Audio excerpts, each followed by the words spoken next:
Did you know that St. Luke's University Health Network has been recognized by the U.S. government as the highest performing health system in the United States for quality? You heard right. St. Luke's #1 recognition affirms our status as the top leader among the most respected healthcare providers in the nation, including Houston Methodist and the Mayo Clinic. To state it simply, if you want to receive the best care when you go to a hospital, come to St. Luke's.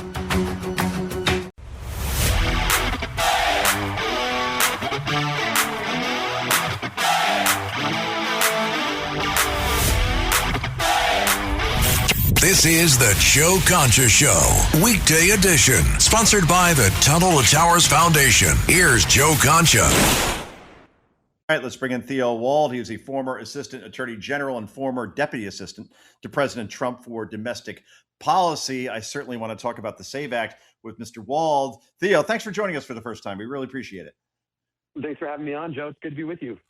Of course, and I appreciate your patience. So I want to get your top line thoughts on this. As far as the SAVE Act, Fox News poll, 84% of Americans support showing an ID when you vote, just like you do when you, board a plane like I did today, or when you rent a car, or a thousand different examples of this with dozens upon dozens. Basically, every advanced country requires this. Democrats are obviously against it.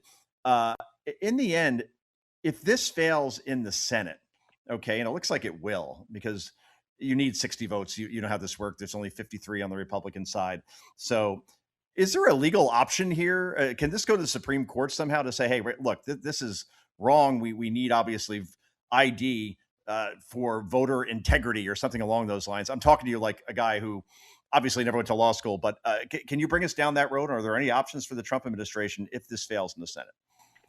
Yeah, unfortunately, the way that the Constitution lays out the claims for election law at the federal level, the best option for the Trump administration, if this does not move forward in the U.S. Senate, would be to take it to the states, and for each state to pick up the mantle of imposing a citizenship verification requirement in state election law. Otherwise, the president could try through an executive order. It would be challenged. And I think the process leading up to a Supreme Court intervention would have a lot of federal judges basically saying, nice try. This isn't something you can do through unilateral executive action. You got to have a statute here. So it would be very tricky. And this is just an unfortunate part of how the Senate is currently constituted. It's not only that Republicans are short a 60-seat majority, but there are a lot of things that they could do short of nuking the entire filibuster. They could resume what we all call the talking filibuster. Everyone's seen Mr. Smith Goes to Washington. In order to filibuster back in the day, you actually had to hold the floor. And they don't do that anymore. They just do it by procedure. So there's a lot of rules that Republicans in the Senate could do, but you got a lot of old dogs like McConnell and some of those folks, some of the moderates, who don't want to change the procedures of the Senate. So we're stuck in this impasse. And we're talking to Theo Wold. You could follow him at Real Theo Wold on X. And that's the thing here. If Republicans may be forced to blow up the filibuster, right? I mean, then you only need a majority, obviously. The problem when you do that is the Pandora's box that could open up as far as Democrats getting back into power. And then suddenly you have a Supreme Court that looks like more of like an NBA roster, right? Forget 9, we're going to 12, or, maybe even like a baseball roster where we have a 25 Supreme Court justices, and then you may have another situation where Puerto Rico and DC become states, and that's automatically basically 4 more Democratic senators and perhaps permanent control of that chamber. And I could go down the line as far as all these different things that could happen if one party just needs a majority, I should say, in order to pass things. But that's something that John Thune and the president and others need to figure out at this point. I want to go to this because I'm a guy who follows media often and talk about it a lot on Fox News. But we had a situation on Monday night where Stephen Colbert had on a Democratic Senate candidate from Texas.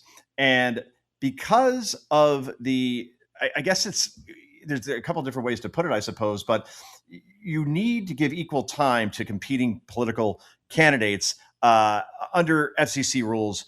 And forever, Stephen Colbert we're talking about hundreds of Democratic guests or Democrat guests, especially candidates. And we're talking like the very top, whether it's Kamala Harris, Democratic nominee, all the way through like Bernie Sanders has been on Colbert something like 21 times since Colbert took over for Letterman. Elizabeth Warren's been on 16 times. It dwarfs the appearances from like Seth Rogen and George Clooney and like, Julia Roberts, like actual stars. I guess the thing here is that we had a situation last night where the FCC, at least in Texas, would not show the interview that Colbert did with James Talrico, who's running against Jasmine Crockett for, at least on the Democratic side, before they would take on a Republican in a red state. And now the left is completely up in arms here, saying that, well, Trump just wanted to block this interview because this candidate is such a threat and can win Texas. He's the next Beto O'Rourke, that they decided to take him off the air, and now they're playing the victim card. Explain to the listeners a little bit more about the federal law that's existed since the early 1930s that has required broadcast media to give equal time to competing political candidates. Colbert is not doing here. Their argument, I guess, is that, well, he's a comedian and comedians, they're just doing entertainment. Well, this show has not been entertainment for years. It's been a political super PAC, basically, for Democrats. The only Republican that's ever appeared on it in the last couple of years has been named Liz Cheney, which many would argue probably not your typical Republican. So I'll give you the floor here. But do they have an argument here as far as, hey, we're just a comedy show, we shouldn't have to give equal time, or does it apply here? No, I actually think, Joe, something really ingenious is happening here. And it's another example of how the left is just 8, 9, 10 paces ahead of the right in thinking about ways around the law. The Communications Act has been on the books since 1932. It's a long, time-honored federal law. And as you noted, it requires broadcast media to give equal time to competing political views. Now, like I know CBS. For most, exactly, like CBS, ABC, NBC. So a lot of your listeners, this is true for a lot of Americans. We don't really know the difference anymore between broadcast media or a simulcast on your whatever vehicle you're using, Roku, Netflix. So the average consumer thinks of it as just like NBC has all kinds of streaming services. NBC is no different than this service over here. Distinguishing between them is kind of difficult. So what Colbert essentially wanted to do is he wanted to platform Talrico. He doesn't want to platform Jasmine Crockett. He wants to give Talrico the best shot, not only in the primary, but against his Republican opponent. So he films Talrico, but he releases the video only online. And then everyone who sees it online, they see the studio set up, they see this, they think it's the Tonight Show with Colbert, and they think, well, this is great. And so Colbert, who, as you know, has virtually no TV viewers anyway, he reaches a wide audience, the same audience he's going to get no matter what, because his most success is on the streaming content he posts on YouTube. And then they get to gin up all of this hostility and anger that somehow Trump stopped Stephen Colbert. This is another example of Trump's censorship of the media. And they get to generate even more eyeballs for this clip. I actually think this is a really ingenious way for the left to get around the 1932 Communications Act, which requires, as you noted, if you're going to have a Democrat on, you got to have a Republican and vice versa. Instead, what they've done is they've created a made-for-the-internet clip that is now going viral because they at the same time got to attack President Trump as the cause of all of this. Wow, that's such a great point. You're right. It is a loophole. It is a workaround. Obviously, no one's tuning in to see Colbert already, right? He's a very distant second to my colleague, Greg Gutfeld, and he's going off CBS in May. Why CBS kept him around until then so he could pull this stuff is just unbelievable to me. But to have on this guy that 99.9% of the country outside of Texas has never heard of before, and he's the featured guest, so to speak, this has gone viral. Now more people know James Talarico's name, certainly. But you're right. I think in a world now where you don't need a studio anymore per se, and what I mean is like satellite trucks and broadcasting on a CBS, NBC, ABC. Now you could just create like a streaming option, and you don't need. It's almost cost free. And we even saw it with the Super Bowl. As far as Bad Bunny, but then Turning Point USA says, all right, we're going to do our own halftime show, and attracted somewhere around 7 million viewers. So, it's interesting the way you explain that. And again, now Colbert gets to play the victim, just like Jimmy Kimmel and Don Lemon, who I want to ask you about next. And we're talking to Theo Wold. Theo was the deputy assistant to President Trump, and also a former Solicitor General of the state of Idaho. So, Theo, with Don Lemon, I mean, this seems pretty open and shut for me. But again, I am not a lawyer, but all I know is that we have somebody who purports to be a journalist who flew out from New York, somehow knew the one church where a storming was going to take place by a mob to break up this service, to get in the face of parishioners, and even the pastor himself, as Don Lemon did. In this case, Lemon told the cameraman to shut off footage at a certain point in the parking lot as to not give away what was happening. Lemon interviewed the head of this mob, giving this person a kiss in the cheek when it was done, and bought coffee and donuts for these folks before they stormed the church. Lemon obviously arrested under the KKK Act and under the FACE Act. Does this have any legs, or will this just be like everything else where Don Lemon gets a bunch of publicity and nothing happens to him for clearly breaking the law? No, I mean, I actually think there are legs here. And the problem isn't exactly what happened on camera, what we saw from Don Lemon when he was in the sanctuary of that church. It's what he did beforehand. And the violations that were brought against Don Lemon in the indictment are for essentially the interference of the civil rights of folks of religious faith to practice and worship their religion without interference in their sanctuary. 18 U.S.C. 241 is the federal code here that Lemon's been cited under. And the thinking here is, for a long time, there was a lot of press on this at the time of his arrest. For a long time, the left has used this law, one of which is called the FACE Act. And it's essentially been a tool for the left to prevent even silent protesters from a gathering outside of abortion clinics and interfering with the right of folks to access abortion services in those clinics.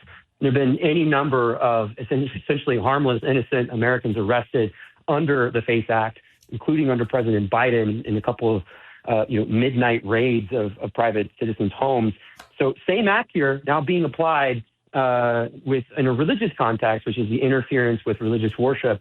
And the problem for Don Lemon is going to be that he had conversations, he met with some of these BLM leaders there in the Twin Cities prior to them actually deploying to these church sites. And he was made aware of their plans, which was essentially to interfere with the worship, to surround the Sunday school services and to, berate the children. All of these things are criminal conduct. And Don Lemon not only acquiesced to it, but he, helped them plan the deployment and then their activities in these churches. So in many ways, the way you can think about it for your listeners is he's kind of a co-conspirator, and that's not what he's being charged with, and that's not how the law works here, but he's essentially actively participating in a criminal conspiracy to interfere with the civil rights of innocent worshipers. And he, of course, is the former deputy assistant to President Trump. We'll definitely have you back, Theo. Thanks so much. And good luck with father of 5. I have 2. I'm on vacation right now, kind of a working vacation. 5, I don't know how you do it, but God bless you, sir. Duct tape and WD-40, Joe. Appreciate it. Thanks for having me on. Well said. All right. Theo Wold, everybody. We'll definitely have him back. Rural Americans deserve access to the best of what our nation has to offer, especially healthcare. Across every state and every community, America's rural hospitals are the first line of defense, protecting our families, neighbors, and loved ones. No matter where you live, hospital care doesn't clock out. They're there 24 hours a day, 7 days a week, 365 days a year. Each year, America's over 5,000 hospitals care for millions of patients, providing 24/7 emergency care, delivering babies, cancer treatments, and other life-saving care that patients rely on. Behind every one of those patients are doctors, nurses, and caregivers working tirelessly to keep people healthy and safe. Hospitals are our community's lifelines. They employ our neighbors and keep our families healthy. But now, some in Congress are threatening access to care. Tell Congress, protect patient care to keep America strong. Don't cut rural health care.